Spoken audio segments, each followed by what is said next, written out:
In this video, I will show you a quick and easy method if the screen of your iPad is not responding to touch. Now to fix this issue, first of all, just perform a force restart on your iPad. Now to do that, just simply press and release the volume up button and the volume down button. Then quickly press and hold the side button on your iPad until the screen goes black and the Apple logo appears on the screen. Once you see the Apple logo on the screen, just release the side button. Just remember the button combinations. Press and release the volume up button and the volume down button. Then press and hold the side button until you see the Apple logo on the screen.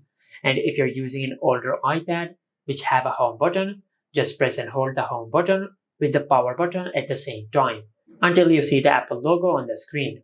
And after you do that, you will fix the screen not responding to touch issue on your iPad. Just like that. And this is it. Make sure to like, comment, and subscribe. Thank you for watching.